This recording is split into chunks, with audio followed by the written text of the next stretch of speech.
You have, and and also, so how you can successfully and effectively lobby me to make the case. So one of the things that we've done is obviously finally from the 14th of December, and it was very hard work with Chiltern Railways and other stakeholders. And I have to say the Royal Shakespeare Company has been fantastic, the Shakespeare Birthplace Trust as well, to actually get some direct trains from the capital to Stratford and vice versa. And we will have some of them weekday, but they are linked to, in a way, to arts, culture, and tourism. So they will allow visitors from London to come directly to Stratford, maybe enjoy a matinee at the theatre, pop into Nash House to see an exhibition, enjoy our town, enjoy the cafes, the restaurants, and then go back to London. But it will also allow us to reach London more easily. But there's more work to do, because eventually what I would like to see is the reinstatement of a proper timetable, which allows people that work in London to be able to go there directly when they want, usually 7 o'clock in the morning, and then coming back at 5 o'clock in the evening. So we need to still work. But obviously, as I say, use it or lose it. So when they are reinstated, please, if you can, let's use it, let's promote it, so that we can show Chiltern Railways that we got the footfall to be able to sustain more trains. So, how many of you have been to the Houses of Parliament? Oh, wow, okay. Did you do the tour? Did you do the tour as well? Yes. Yeah. No? Okay, some did, some not. So the tour is brilliant. And those of you who haven't, MPs have some tickets as well, so you can request to our office to some tours to come to Parliament. And there's usually for the MP, there's usually like a 2 months waiting list. For Prime Minister questions, we have 2 tickets allocated per month. Each month, 2 tickets. Which that's just for Prime Minister questions. So when you come to Parliament and do the tour, you can watch any debate. But Prime Minister questions, because of its popularity, is a ticket limited event. And so I got a bit of a waiting list. So if you really want to come and see the new Prime Minister and the dispatch box, you need to write to me now, because it's going to take a bit of time. For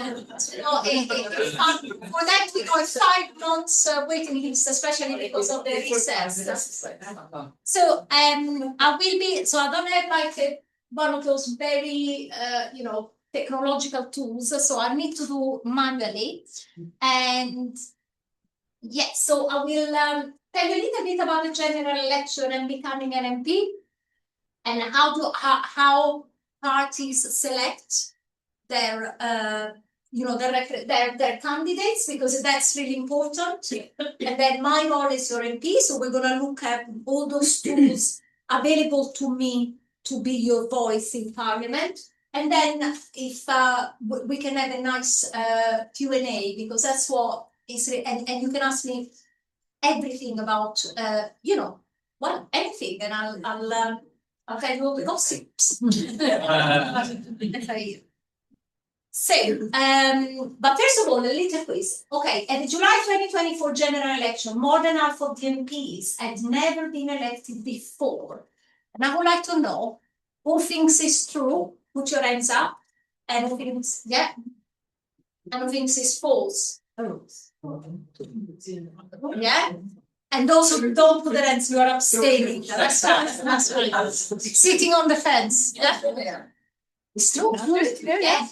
So this was a very, very special general election, because we had the British people returned 350 new MPs, new members of Parliament, one of the highest number ever of new MPs.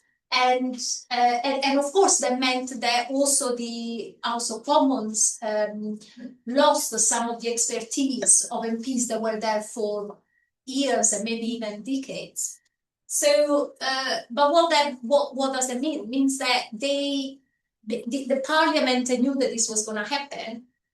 So that there was, because you can see who the candidates are, you can see how many established MPs have actually stood down, like our predecessor.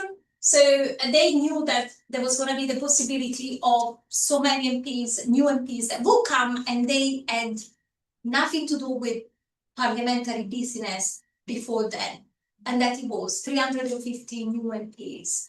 And so they put an induction training course for the first time ever. So first time ever, it was an induction course training for new MPs in the first 2 weeks when Parliament was open.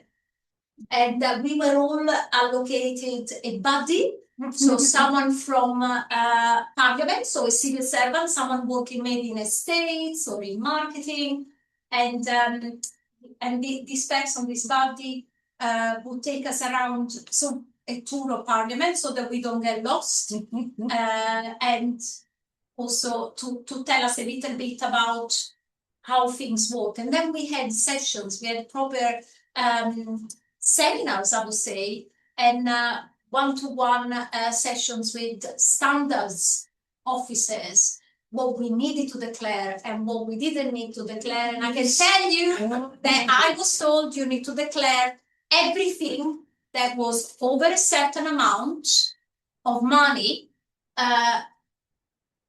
1 year. So from July 2023 to July 2024, whether that was to do with politics or not. Okay, so that was made very clear to me in one of our sessions. And then for the first time ever, we had to undergo a mandatory training on behavior. And that because they had so much trouble with the previous parliament, previous MPs, too many scandals and too much sweets and too much inappropriate behavior. So we had to have a behavior code training as well, which is about how to be considerate, how to be kind, how to respect your fellow workers, whether they are members of parliament, whether they are part of your team. And then we were helped to set up our team. So when you become an MP, you also become almost like a small business owner, and you have to find an office, which is your constituency office, and also you had to find you had to find your team. And the team, so we're given a budget to look for offices, so a capital budget to look for offices, and buy desks, chairs, and so on, and then to a resource budget to employ people that would work for us as case workers, as parliamentary assistants, as researchers. And so my office, I don't know if many of you know where it is, but it's only like 2 minutes walk from here. It's housed into the Roder Street Arts House. Okay, on the ground floor of Roder Street Arts House, which is so lovely. When I moved in, it was still closed, so it was lovely to see this beautiful building of ours open again and putting up so many events. It's really good. But also means that our rent, which is taxpayer money, the rent goes back to the landlord, who is the town trust. And so, and then that makes its way to, community projects and so on. So we're very pleased that we found our home within this community building. My staff is split between the constituency office, where we have case workers that work very hard, so they help me to help you. I'm going to talk a little bit about the different roles that an MP has, and then my parliamentary staff. I have 2 parliamentary staff that are based in the Westminster office, which is given to us by Parliament. And my office in Westminster is housed in the modern bit of Parliament called Portcullis House. I don't know whether you are aware of that. So it's very modern, I don't have an office in the old palace, but I really like it because it's very bright. If has any one of you been to Portpolis House for drop-ins and events? Yes, so it's very bright. It's a modern building, very hot, I have to say, during heat waves because there's quite a lot of glass. And it's such a contrast to the darkness and the wood paneling and of the palace itself. So we got yeah, 335 actually. Yes, 335, not 150, and not been elected before. What was really good about this new parliament as well is that there was lots of skills and lived experience and backgrounds and expertise from from every sector of life. So like I worked as a lecturer. I also did a little bit of arts projects. So I'm very, very proud to be sitting on the Education Select Committee. And my fellow MPs there, my fellow cross-party MPs, most of them have an education background. So I have teachers, I have other university lecturers, I have deputy heads, head teachers as well. So we all have school governors, we all have this expertise. And so when we scrutinize the work of government on education, we have our own lived experience, our own experience of education as well that we can refer back to. And so do you know what a select committee is? Yeah, so it's almost like a working group, but it's a very, very powerful working group made up of cross-party MPs. It has to be politically balanced. So at the time, obviously, there's more Labour MPs than other party, but it has to be politically balanced, cross-party MP, and we have the power to call for evidence, so-called Secretary of State to give evidence, other experts, academics, and we had I'm very proud I'm proud of all the work that we do on the Education Select Committee, but in particular, we had two inquiries. One was on how to tackle the special education and needs crisis, and that's really, really close to my heart because since I was elected, I had many emails and communication from families that did not get the support that their children needed. And as an educator, to see children not able to access education, to go to the school where they can be given support is really, really hard. Because every child has to have the best start in life. These are our future, the future of Britain. And we need to make sure that that support is there when these children need it. And my experience as the MP is that, and obviously as a school governor before, is actually that support is not given when it's needed. And the children are waiting, and the parents and families are waiting months, even years, for that support to be in place. So we had this 8 months long inquiry where we also took evidence from families and children and young people themselves. We heard how, for example, young people at 16, that's like almost like a cliff edge. So we put all these recommendations based on evidence. So that's what select committees do. They can then produce recommendations to government based on evidence and unanimously agreed. And that's our power, sounds of that. Now, one thing though that I have noticed since becoming an MP is that Parliament, we are a parliamentary democracy, yes, but Parliament doesn't have that much power anymore. And it's been eroded by the executive, which is the government. Government after government has taken away power from Parliament. So I know that maybe some of you have written to me about quite early on in the new Parliament, that you wanted you wanted a new general election because you were not happy how things were going. And I think 3 million people signed the first petition. And then the petition gets debated in parliament, but we don't have any power in that area because the Johnson's government got rid of the Fixed Term Parliament Act, where Parliament could have a vote on an early election. And therefore, for us was to debate, but the only person that has the power to call an election after the Fixed Term Parliament Act was obviously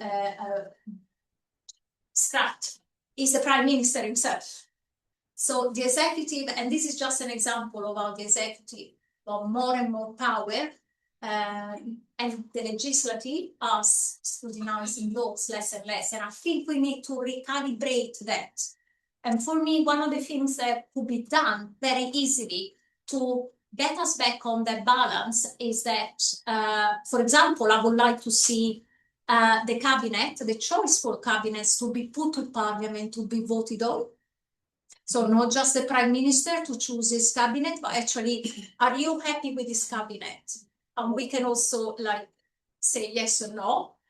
But the thing that will make a real difference is if recommendations from the select committees, which are cross-party, based on evidence, are actually binding, so that they become requirements that government needs to implement. So these are some of the proposals that I want to explore a bit longer, because I think we need to get back that balance on I can see it's kind of like, you know, quite unbalanced at the moment, and we are a parliamentary democracy. You know, you elect us to send us there to be your voice and to do, you know, to make sure that we have laws that benefit everyone and so on. So we talk a little bit about the general election 2024. So I want to tell you a little bit how my journey from becoming selected to be a candidate and to be elected, and it follows up to my next slides, which is about women in parliament. So we're told that a woman has to be asked 3 times if they want to stand for elected office. So and actually I was asked twice, and then I said yes, which is really good. But someone has to ask. We don't put ourselves forward like our fellow, you know, candidates. So I put myself forward, and that meant that I went into. So there were 2 more people that wanted to become the Liberal Democrat parliamentary candidate for the seat of Stratford-on-Avon. So we had to have an internal a mini election, really. And so we got our you know, we were phoning members, we were obviously writing to our membership and say, that's why you should vote for me, this is what I would do, and you know, I live here, and my family is here, I'm not from, you know, the next constituency and so on. And then we had hustings as well. So the hustings again with our membership, where our membership could, like, you know, like you are now, you know, question us about all the things, all the policies, and what we stand on policy, but also what would you do if this happens, and so on. And then the members of the party vote, of the local party vote for their candidate, and I was voted to be the Liberal Democrat parliamentary candidate to run the 2024 general election. And as you can see, candidates are chosen by a very small number of people, but then they represent the whole of the constituency. They represent, I think that we are 90,000 around, maybe a bit more. So, but the local parties and the members of the local parties have quite a lot of power, because it's them that choose the right or maybe the wrong politicians for them to put on the ballot box for the people of the constituency. So just to let you know that it's quite interesting how selections happen. But when we had the general election, it wasn't just we meant it was the first Liberal Democrat MP for more than 100 years, because the last Liberal, there weren't Liberal Democrats at the time, the last Liberal MP was in 1906 when the Liberals had their landslide. So it was quite a big achievement, because of course the constituency in all these different borders and formats had been conservative all this time, except for when one of the MPs, I think it was Mr. Howard, crossed the floor and became a Labour MP. But usually it was very much a conservative seat. And then, but for me, the most important thing is that this was the first time that the Stratford-on-Avon constituency elected a woman to represent their seat in Parliament. And that's really important, because when I go to schools, when I go to secondary schools or colleges, it's so important to show girls and women that, yes, it's good. And it's, you can do it as well, and so on. We will talk a little bit maybe afterwards about the not so nice things that are happening to women and kids at the moment. In this, obviously we had a very, what happened to one of our former female MP, tragically, was killed in an horrific manner. And we might talk about that and the challenges of people coming forward to put themselves forward for public office. But it was really important. So that's a big achievement for us as a constituency.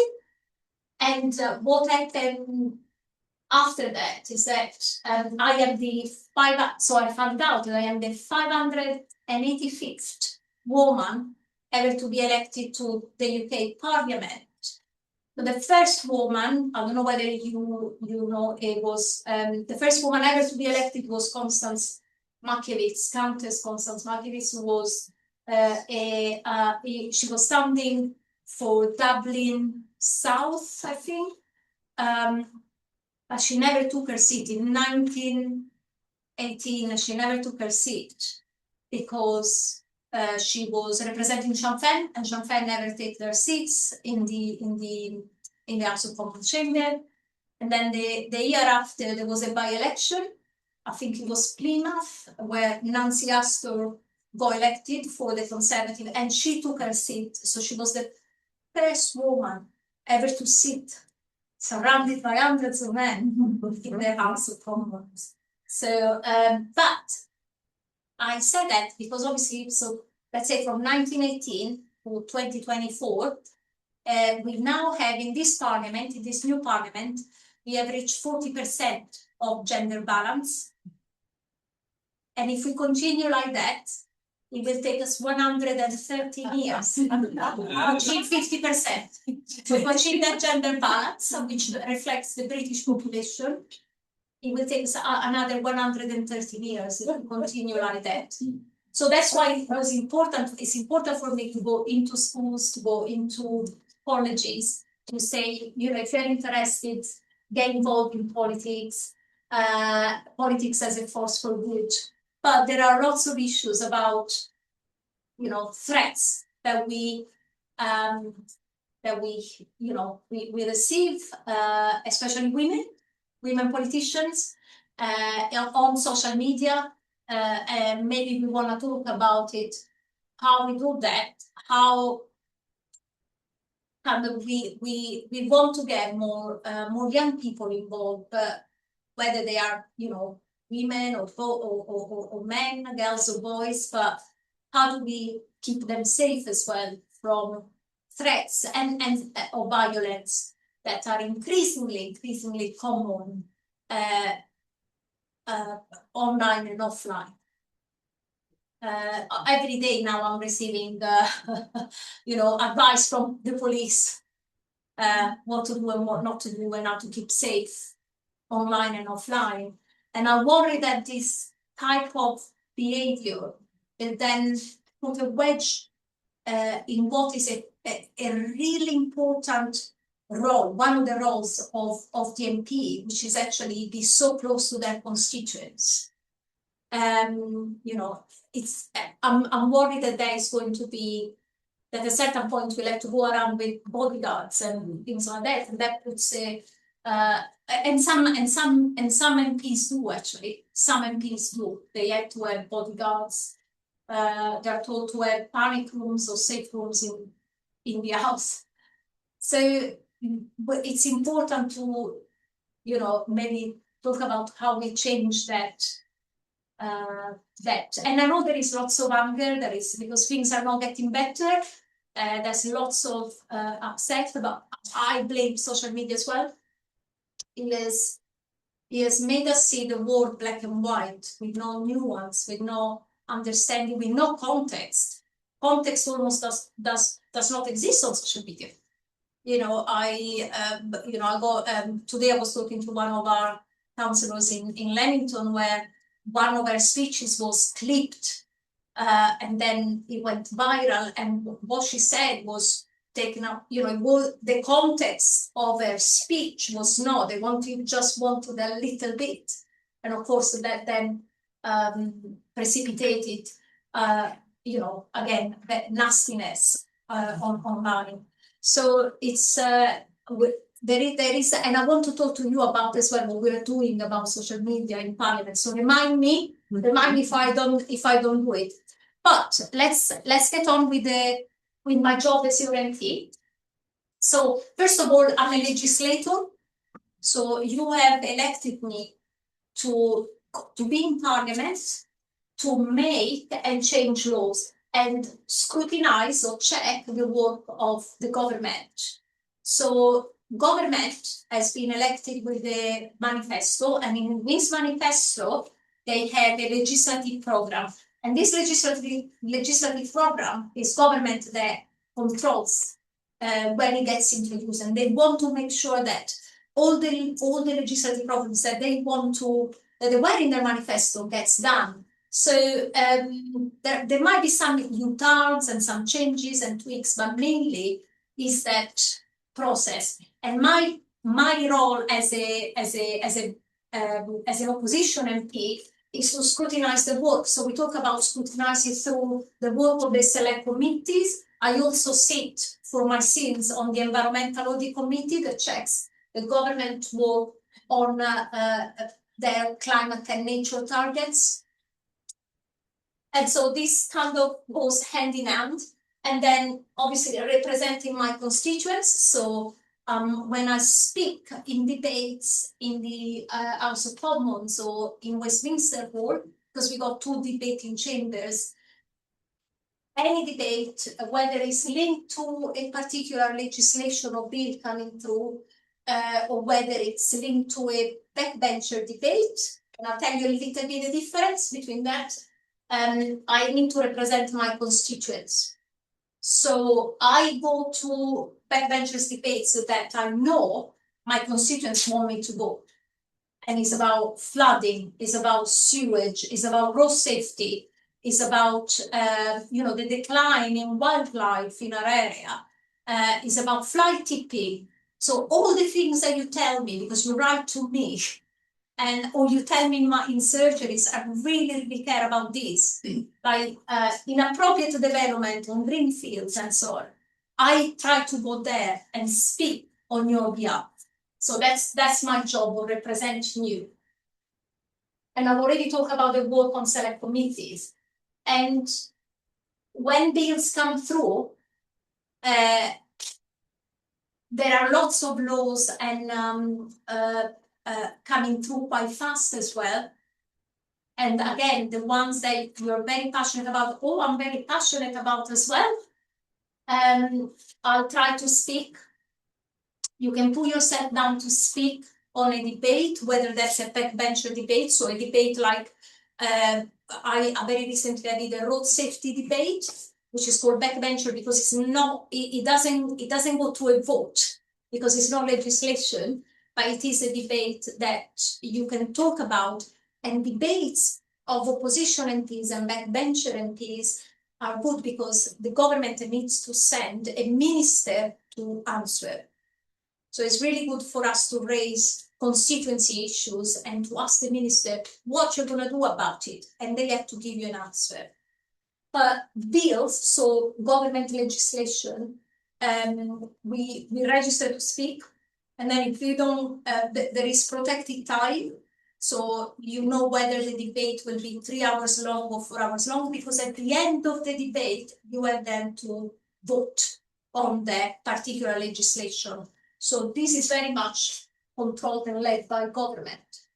And we had many of these bills. So I'm in London Monday, Tuesday, and Wednesday, where government legislation is pushed through, and where we can scrutinize it, and we have to vote on it as well. If we vote against, we want to say why we vote against this particular legislation. So, and then, of course, sometimes I stay on Thursday for debates, but usually Thursday, Friday, Saturday, and Sundays are my constituency days. So I'm back in the constituency, and I will tell you a little bit what I do in the constituency. Now, if we stay in the House of Parliament, in the House of Commons, in Parliament, so there is a very important debate, and lots of you have written to me about that, on the 2nd of September, when Parliament rises again.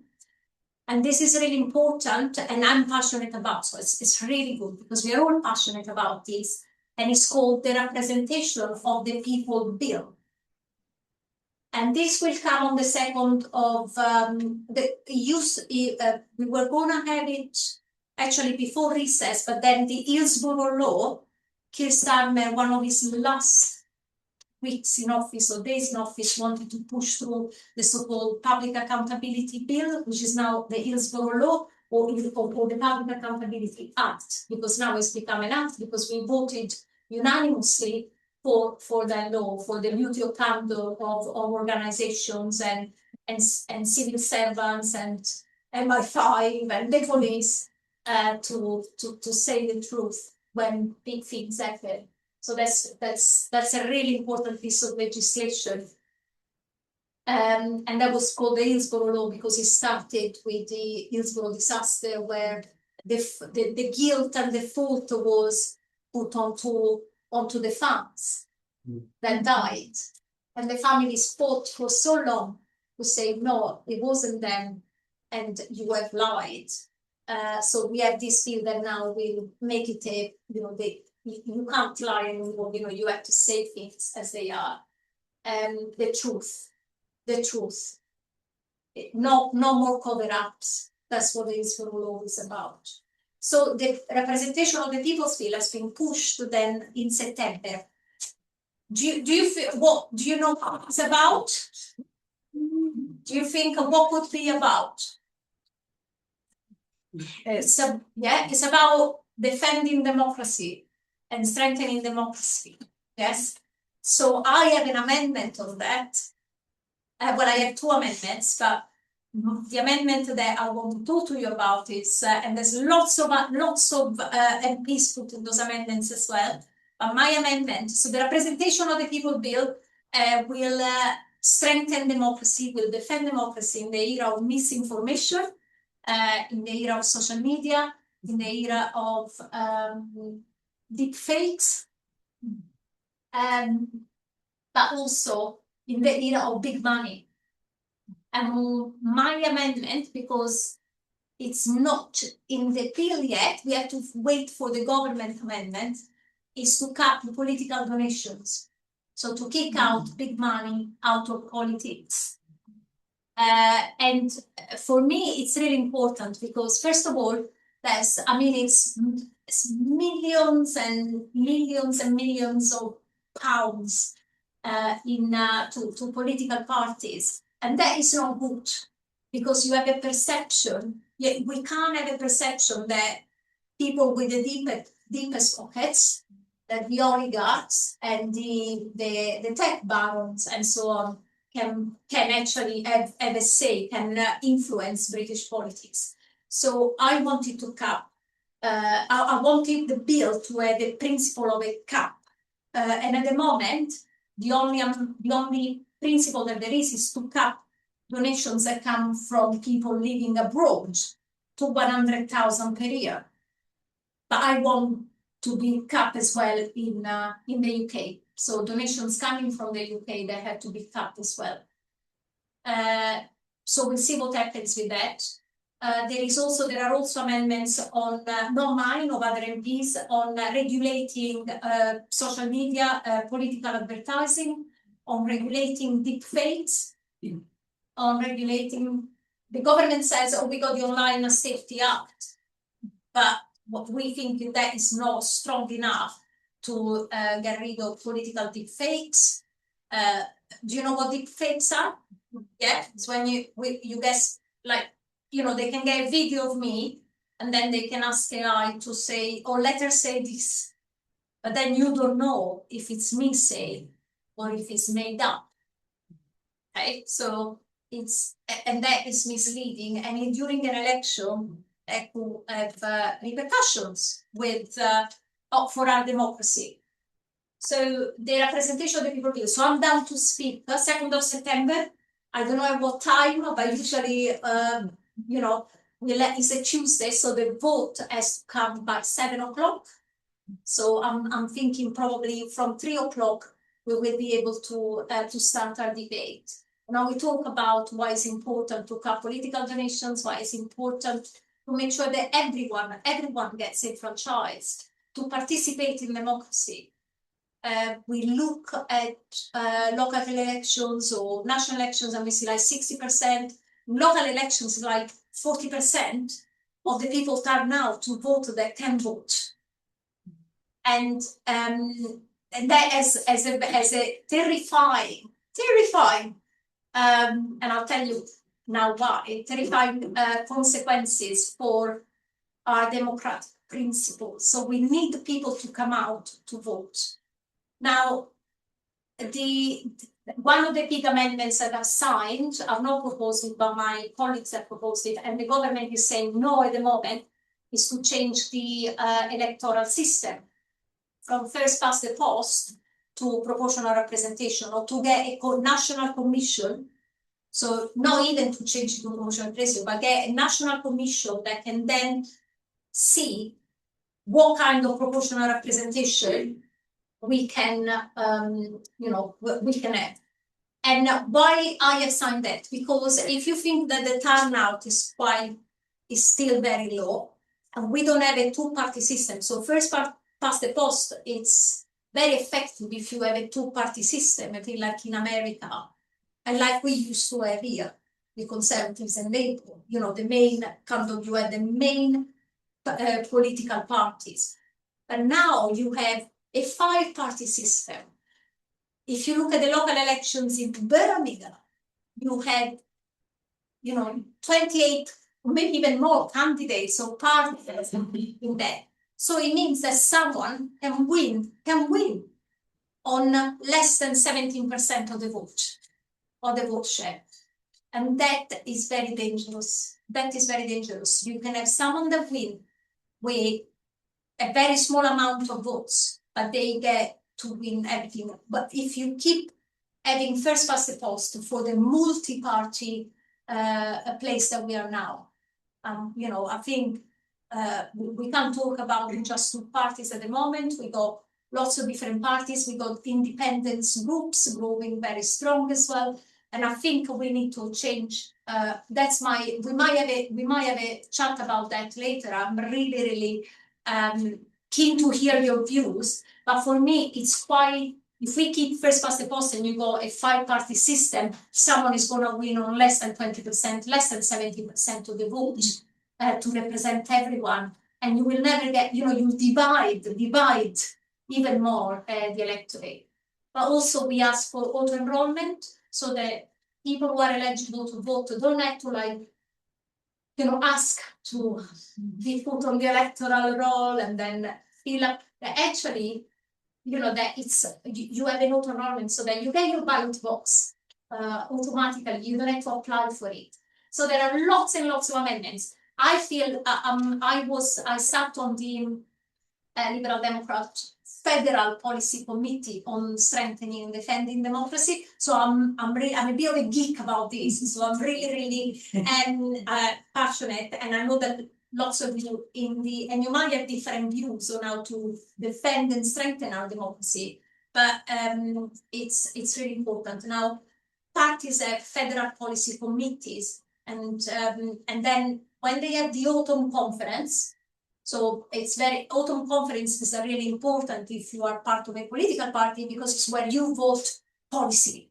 So the committees are going to present their policies, and the members vote whether that policy should be our policy that we kind of push during this parliament, but also in the next manifesto of the next general election manifesto. So it's really important. Now, we'll go to, I told you a little bit about all these bills, debates, questions, petitions, and motions are tools that your MP has to be your voice in Parliament. So I can present my own bills, and I'll tell you a little bit about which ones I like to present this year. Last year I presented a cap on political donations, which was very well received. So bills are not government bills, because obviously they are different and they are the kind of part of the legislative program. These are called private members' bills. So each MP can put themselves forward to present a bill, and some of us are very lucky if you get in the ballot for a private members' bill, which we actually gets. I'll show you how it gets. Yeah, there it is. So you put your name on a number, you choose a number, and then these numbers go inside this glass ball, and then one of the deputy speakers, collect the first 10 from that ball. Yeah, no, I've not been. My number didn't come up, so I'm gonna present bills, but not like those 10. So the very lucky 10s, the first 10 that have been taken out of that ball, they are gonna be given, well, at least the first 5, I think. We don't know whether there is space for the others, but at least 5 are gonna be given a time. So government has to give them time to debate and maybe pass their bill, vote on their bill. So the private members' bill are really important, because there are a way for MPs to maybe make a change. And of course, last year, the most important private members' bill that was obviously extracted and presented, there were 2 that were very important.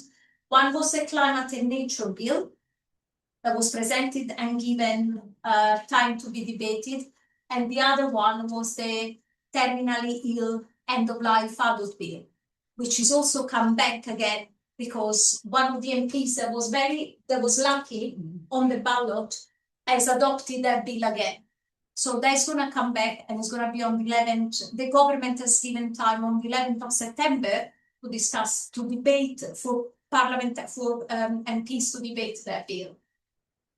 So bills are a way of that. So I would like to present 3 bills. Now, because I've not been lucky enough to have a private members' bill time allocated to me, my presentation will be just to read out the title of the bill, and no time will be given by government to my bills. The 650 MPs, so they're all going to present bills. We're not going to be given that time, but one of the bills that I want to present of my 3 is waste crime. I want to call it punishment, but I called it another time. Rural waste crime accountability and enforcement bill, because we're getting quite a lot of fly tipping incidents. But no fly, I mean, I'm telling you, like, not just small fly tipping on a lay-by, that as well. We're getting organized crime, actually putting everything in, on private land, on council land, and that then pollutes our waterways, pollutes our land. And we had one in Oxfordshire. Yes, you're all aware of that. There's almost like a channel of things. And so it's very, very difficult for the Environment Agency to enforce that, especially if you're dealing with organized crime, sometimes armed groups. So we need really my bill would actually prioritize this, but also get a very, part of the police and rural waste crime police who can tackle these companies that do that pollute our land and our waterways in this way. So that's one of my bills. The other bill I wanted to present is also accountability for social media platforms and tech bans, because at the moment, we got corporate manslaughter for companies. So, but I mean, in my job, I met with bereaved parents from children that took their lives because of social media. And at the moment, though, social media companies, they don't even have to show the data, their children data. What did they see the last time on social media before they passed away? So for me, it's actually, these people again are billionaires. They they get away with everything, and I want almost like the idea of corporate manslaughter to go onto these platforms, to have that kind of corporate responsibility as well, and duty of care towards our young people in particular. And so I'm campaigning for that as well. And I've got 3 children myself, so I know how difficult it is as well to get them away from the social media world. It's really difficult. But I think that these people are they're almost like Roman emperors. They behave like Roman emperors. They're almost untouchable. So one of my bills, which I'm hoping to present, is about giving that kind of corporate responsibility, accountability to social media platforms and to executives of these platforms. So that's my bills. We go, as I said, we can actually submit debates as well and questions, including Prime Minister questions. So do you know how it works for Prime Minister questions? No. So you got 650 MPs that would like to answer, well, 749 that would like to ask questions to the Prime Minister. Do we want to open the window? Yeah. Do you open the window? Can you open that? Yeah, thank you. There is air conditioning, but it's obviously not very good.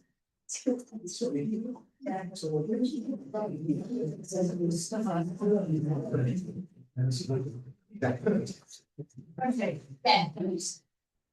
So questions. So writing is questions. So again, we have to input our name in an electronic ballot, and so each week I put my name, other MPs put their name, and then computer says whether you've been successful. And if you've been successful, you know that you're going to be called. So you sit on the bench, and you might want to come and take, maybe be quite close to the front bench.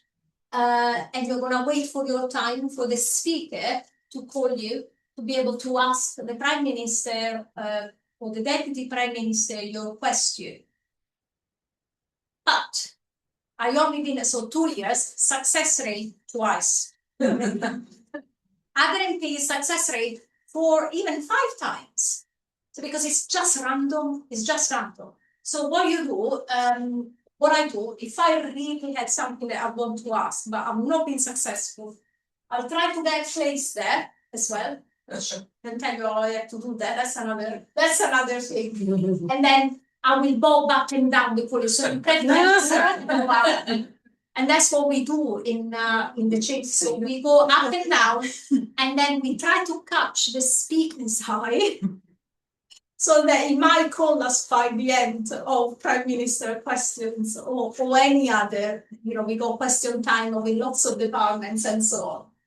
But how do I pose it? So let's say I've been successful, and I'm going to ask a question to the Prime Minister, to Andy Barnum, on Wednesday, the 3rd of September. Yeah? Let's say that. It's not going to happen, but let's say I have to make sure that I arrive at 8 o'clock when the chamber opens, so that I can put my name in one of these seats. But so I get a card and I said, I want to be here because I got my question and I just want to be there. So I put my name, they got little pockets, you put your name there, and then and then you go, and then you come back for prayer time. At usually 11:30 on a Wednesday. So 11:30, you will be here inside the chamber and waiting for the speakers to process onto his chair, and then there's going to be prayers. If you're not there for prayers, the doorkeepers will take your name out. It's very nice. Yeah. They'll take your name out, and you are not going to be able to sit there because someone else will be getting your place. Okay, so that's the thing. So if you're successful, you make sure that, and this is all the things that they tell you in the first 2 weeks, because I had no idea. I thought we would have a rota. It's fair and just a rota. No, it's a ballot. It's a ballot. And another tool that we had. So, but questions. So I have residents contacting me to say, I feel really passionate about this. Can you ask a question? And we can do that. We can submit written questions, but we can also raise questions about constituency issues, which maybe also are, to do with national issues, national policy here. So please, if you feel very passionate about an issue, or if you think that you've seen injustice, we can together find out a little bit more and raise it in Parliament, okay? So it's really important that you communicate with me. We receive hundreds of emails each day, but we will come back and say, yes, we're going to ask that question. We might have to do a little bit more research so that we wanna pose the best question for the best answer ever. We want the minister to really tell us what they're going to do about it, or why they think this is right when we say it's not right, and so on. So very important, participatory democracy, for you to tell me, well, actually, I think this is unjust and unfair. Why don't you ask a question to the Secretary of State for Transport or for, DC, and so on. Petitions as well. So this is very much grassroots. One of the petitions that I can present, parliamentary petitions, we can present petitions to Downing Street, and we can present petitions in Parliament. So they are called parliamentary petitions, are different from the petitions that you sign sometimes, yeah? So, the Parliament petitions that go around, and then you can sign, and then if they reach a number of votes, the government responds, and then they get debated in Parliament, like the general election petition. But we can also have parliamentary petitions. So I have presented one when the beds that were taken away from the Ellen Badger Hospital in Shipston on Starworth were not returned. And so we campaigned, and this was before I was elected. And once we were elected, I said, we're going to do a petition. And the people of Shipston, and it has to be on a parliamentary petition, so it has to be signed by hand. So not the electronic one. The one that we present on the floor of the House has to be signed. So we We did surgeries. We put it in. My lovely Shipstone residents put it everywhere in shops, in schools. They held events so that people who signed the petition with a particular form, and then the petition was presented to the Speaker in Parliament. 4,000 signatures we managed to get, but you only need two. You need two signatures from the two of your constituents who presented, but we got 4,000 because we wanted to send West Streeting a message. And the five of the campaigners behind that came to Parliament and were sitting in the gallery to see the petition being presented to the House of Commons. And then the petition went to West Streeting, the Secretary of State, and then he responded and so on. So this is another tool. And another one is to put motions as well. So the motions can be, motions are like, they're called early day motions that we can write. And some of these motions are calling on government to do something about a particular issue. Some of the motions are celebratory. So we want to celebrate a particular charity or a particular volunteer that makes so much difference in Stratford, for example, and so on. So it's always nice to have suggestions as well for motions. One of the motions that might interest you that I did is about, so I looked at Stratford. I just noticed that there were two vape shops in town, one in the conservation area, very bright colors, very names that attracts young people and children, and one of them a house in a timber frame building. And of course we had the Glasgow fire caused by the kind of lithium batteries, in starting in a vape shop. So I put a petition that I wanted, fire risk assessments, especially when they were when the shops were housed in conservation areas and in timber frame buildings, and also calling on the government to actually look at the way these products are marketed, whether they are harmful for our young children, so to safeguard young children and young people.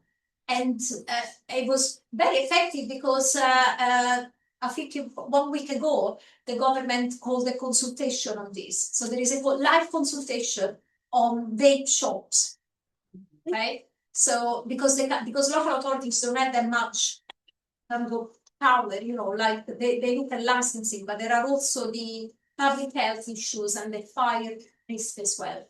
So that was quite a victory as well. Obviously, the government needs to respond to the public consultation, so you can go and look. And it's really to protect our young people from from things that they things that might think that are quite good for them just because they have all these lovely colors and names, and that's not right. So these are some of the and obviously for this I need your help. I need your things that you really care about. I said, would you please speak in the chamber on this, and whether you do it via debate. I submitted. I managed to ask questions about bereavement support, bereavement payment support, which was changed. So I had lots of young families. Unfortunately, I met with them that have lost not only their grieving because they've lost suddenly their spouse or partner, but also they have young children, and the bereavement support finishes 18 months after the death as happened. So it's very, very upsetting because it might be a parent who's taking care of their young children because their father had passed away, or a father who has to take leave from work because the children don't understand why their mom is not coming back not to see them. So it's important that we, that kind of safety net, and it's such a small number of families. So we put questions. I managed to raise a question in Parliament on the to the DWP about that, and to see whether they can review this very cruel 18 months deadline for these payments. Just help a little bit, help when the families are at their most vulnerable, are in full grief, and thinking, what they're gonna do next. So I talk a little bit about the wrong prime minister. I haven't updated it. Yeah, got the 7th prime minister in 10 years. So obviously this is about prime minister questions, which is very adversarial. It's a bit of theatre, but actually, and I don't really like it. To be fair, I don't particularly like it. I do go because sometimes I want to ask a question and I go up and down. But actually, I don't like it because it's more like he said, she said, he said, and I feel like that people don't see the collaborative work like in committees. How many of you has actually watched committees work? Yeah. Oh, one, yes. Okay. Yeah, so that is the really good way that we work together. That's Parliament at its best, because we work collaboratively. We even if we come from different political views, we really work together because we want the best for our constituents. We want the best to solve the same crisis. The Education Select Committee, we had evidence from adoptees and mothers whose children were taken away from them. It's called historical forced adoption. And of course it happened in Ireland, but it happened in England as well, in Wales, in Scotland, everywhere. And we heard from the surviving mothers that horrific stories, and they practically their children were taken away from them without their consent, just because they had the baby out of wedlock. But they were never, and obviously the children themselves, because the children themselves then found out why they were given away, and they would have had a different life with their birth mothers and fathers. So, harrowing stories of injustice, and the government after government did not want to issue an apology because they say that the state had nothing to do with it. But when the Education Select Committee held evidence, we heard loud and clear that the state had everything to do with it. And so our recommendation to the Starmer government was to say sorry to these people, to these children who are now adult, the adult adoptees, and to the surviving mothers. And they did. The Circus Starmer did. And I don't know whether you had followed that, but it was a co-produced apology, so it wasn't coming top down. It was co-produced with the people, with the survivors, and it was a very moving moment, especially for me, because we I was part of the select committee that recommended that an apology has to be done, and we were not gonna lie. We were gonna go again and again until an apology was given, and also we had a commitment to support as well the trauma that never goes away for something like that, so that these families can have support for that as well. So that was a fantastic achievement. And yes, I think we're going to be time for your questions now. Very much. You must have loads of questions. I had not realised that to get a bill started, you had to go through some form of bingo. And you know, Yeah, if you're a backbencher, if you're not government, yes, government can introduce any bill, and obviously they need to do that. That's what government is for, you know. Government has a legislative program, and you have to do your legislative program before the next election. That's what they need to do. So they push forward, but they also need to give time to Parliament to present their own bills. And because there's so many of us, they have obviously they at the moment they are doing this ballot, this ballot process, yeah. so do you think there's a case for reducing the number of MPs? I don't know about that because it's, I mean, obviously the chamber is very small. The chamber only holds 400 MPs. And I think Winston Churchill had the opportunity to make it bigger, but he wanted to keep it as it was. So that's why you see people sitting on the stairs or standing up, especially when there's, you know, when there's prime minister questions or big statements.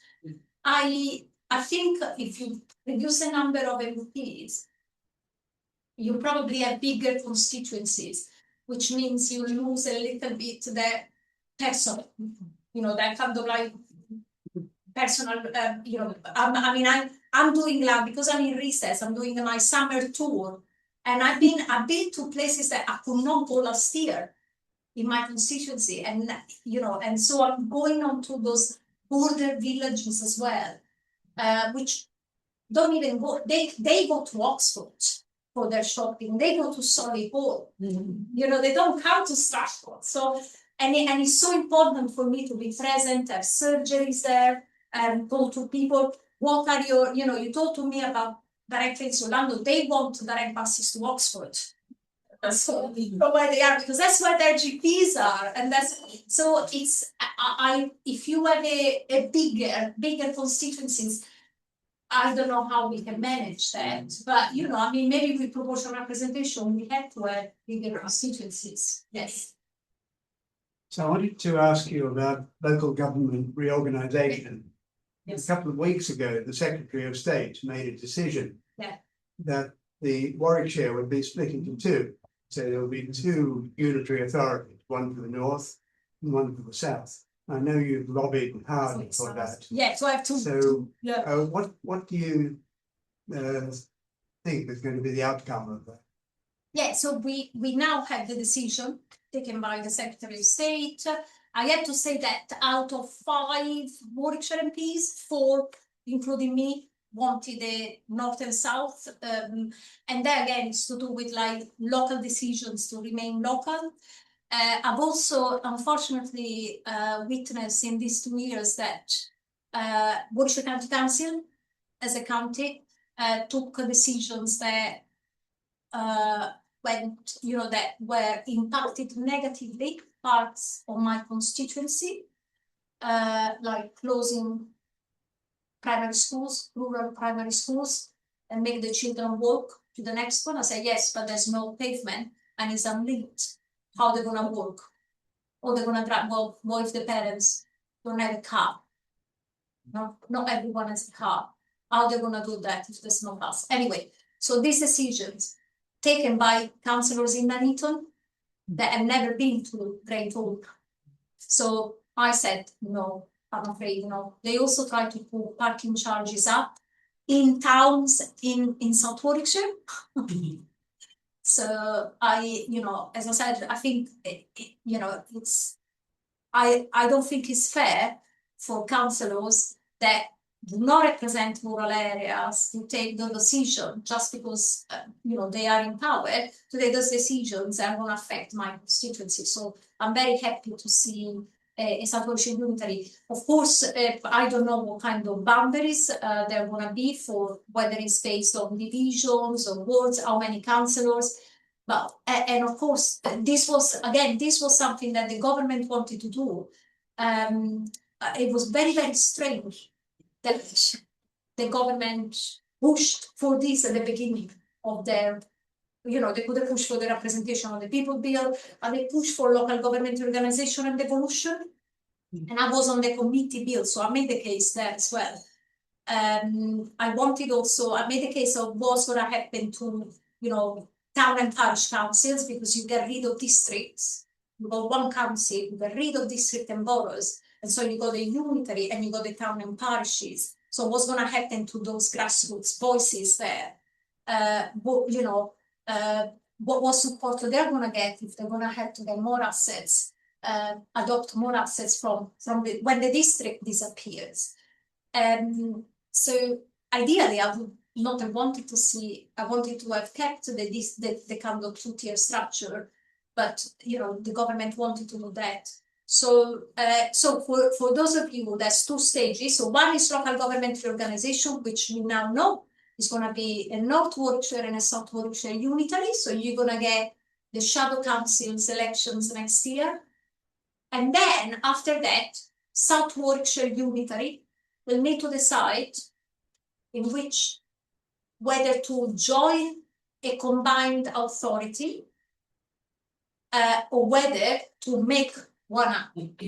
So because government doesn't just want local government reorganization, they also want us to join a combined authority.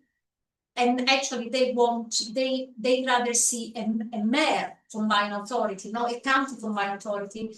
If you want to have a seat at the table, we were told you need to elect a mayor, and a mayor will represent 1.2 million people. So South Warwickshire will need to join with other unitaries to make a combined authority and then elect a mayor. Or we might be part of the West Midlands Combined Authority, although the current mayor, as they said several times, that he doesn't want Warwickshire in the West Midlands Combined Authority. So that's something for the councillors the new council to decide. So it's and that would allow what government sees as devolution, but.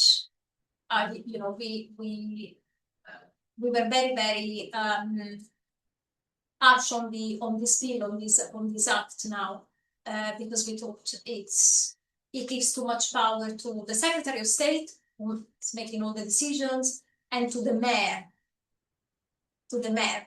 So eventually, the mayor will have lots of powers on all strategic, transport, housing, education, businesses. So for me, really decisions should be local and should remain local. But this is the road that we're going to go towards.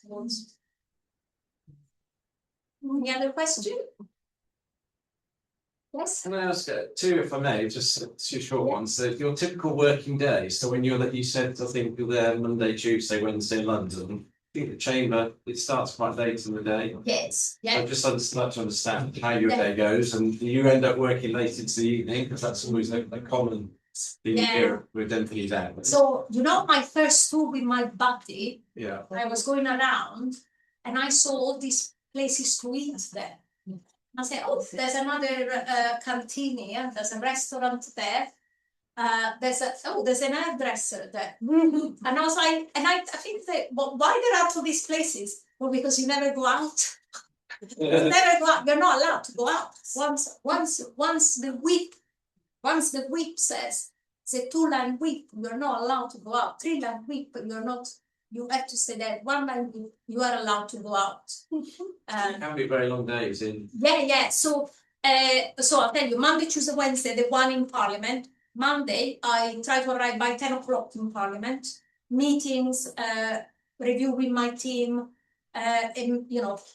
crisis meeting, whatever we need to do, and then we look at where I want to speak, in which debates I want to speak. So we look at what legislation is coming, what backbenchers debate there are, what questions, and it starts on Monday 2:30 with question time, which could be education, it could be science and technology, it could be business, it could be foreign office or home office. So if you have a question that you want to ask, particularly linked to your constituency casework, then you go So, and then you, after the question time, there's urgent questions and statements. And then that, again, if there might be an urgent question because something has happened at the weekend, yeah, so that it needs to be responded to.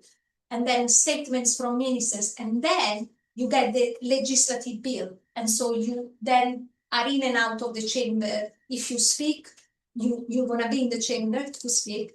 Otherwise, you go and vote at the end, and you do all the other meetings. There's lots of meetings as well that we do because we have lots of working groups. So I am the chair of the all-party parliamentary group on Shakespeare, given to the MP for Stratford-on-Avon, and we're doing fantastic work. The Shakespeare Institute is the secretariat, and of course we got all the Shakespeare institutions coming, all MPs with links in Shakespeare coming, and we took actors as well to perform as well, and so on. But we have done an inquiry on the role of Shakespeare in education, which we are going to present to the Department for Education and DCMS in the autumn. So there's always something in Parliament going on, and then Tuesday is usually committee in the morning, and then legislation debates in the afternoon, meetings as well. And then Wednesday you start at 11:30, Prime Minister questions. But in the morning, I always have meetings and meetings could be with charities, could be with, Dementia UK, Cancer Research UK, with kind of stakeholders groups. And then you have again the question time, urgent questions, statements, and then the legislative or debates or the legislative bill coming through, where you can discuss or go to vote. So the votes on Monday are quite late, usually 11 o'clock, by 11 o'clock. And then on Tuesday 7, and on Wednesday between 7 and 8. And then as soon as I vote, I got my trainers. As long as you don't go in the chamber, you're allowed trainers in the division lobby, and I with my backpack vote, and then I get the train back to Stratford. So that on Thursday, bright and early in the morning, I can do things in the constituency. Yeah, very recent one. I'm very pro RSC. The RSC happened, but I wonder if you'd had any involvement or knowledge of the recent decision to cancel the Game of Thrones play 4 hours before. No, I saw it on. I saw it on Facebook. Actually, popped because obviously I follow that. The RSC is also involved in the all-party parliamentary group on Shakespeare, and I don't know what happened. I definitely wasn't briefed, but because usually I used to work in theatres because my degree was in my first degree was in English Literature and Theatre Studies, and after my degree I used to work for theatres. And sometimes you have to cancel because of illness and so on. So, but I'm not sure why. Yeah, I'm not sure. But have you heard why? No, nothing more than anyone else would have seen in the paper. I just thought it was more relevant than you'll get a certain sort of people that will come to a Shakespeare play. The whole nation wants to come to a Game of Thrones play, and it was really poorly received nationally. I saw it in all sorts of places that you wouldn't see that for a Tempest or no, and also because usually you would have other stuff that can take hold if anything happens. Yes, so but well, obviously with the trains, with the theatre trains back, we need to make sure that this doesn't happen because we want people to come back, don't we? Yeah, but yes, I know it disappointed a lot of because it was different, wasn't it? It was like before, but I've not been briefed, and I just saw it on Facebook. It popped, because obviously I followed them, and I was a bit surprised. They were showing up because they came to us. Said, you should have seen it last night. So they came from Essex, they came from Dorset, they came and they were told it was, it's no longer. So something must have happened. So if something to, I mean, I cannot speak and find out, but I'm assuming there'll be a statement, or there must be a statement. The statement pretty much she just said they had to take a difficult decision not to put it on. They'd have to cancel some previous ones. We were very sorry. But they didn't say why. Not really, no. No. Well, did you have tickets as well? No, I just took an interest in it because it was so much more popular than maybe another Shakespeare play, and then So- to cancel it was not that. So yeah.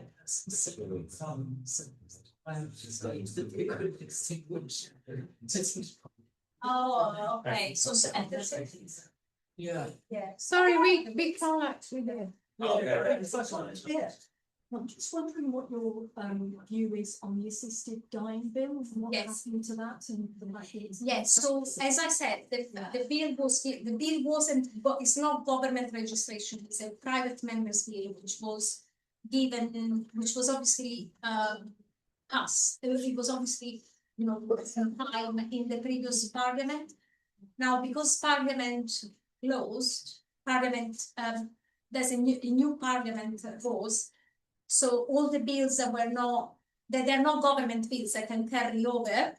It went to the Lords though, didn't it? Yeah, but the Lords just stopped, the Lords put 1,000 amendments. Yeah. And because time is very, so the time allocated is what it is. If it doesn't come back on time to the Commons, to then vote on because the Commons are the elected chambers, yeah? Let's not forget that. The Commons are the elected chamber. So it has to come back to the Commons, and then we need to discuss, debates, and vote on the amendments. But they never had the time, they never finished debating in the Lords, and then Parliament shut, the Parliament ended, and so all the private members' bill fell. So it means like they are not valid anymore. And so now Lauren Edwards, which is another MP, she was first or second in the ballot, in the kind of ballot. So she got it again. So it's going to start again. The first reading, she will not change it though, because obviously it had already been amended in the Commons. Yeah, so that had already been amended quite a lot in the Commons. So what happens on the 11th is going to be read out. I was gonna be in Paris because I'm part of the parliamentary delegation to the Council of Europe, and we were gonna meet in Paris, but I will now not go and be in the chamber for this bill, for this very important bill, because it's and this bill is a conscience bill, so we are not whipped to. We are given free vote. It's a conscience bill. So there isn't a party policy on that. No parties have a policy on that. So it's a free will, a free bill, like we can vote as we want. And according to your values. Will you vote?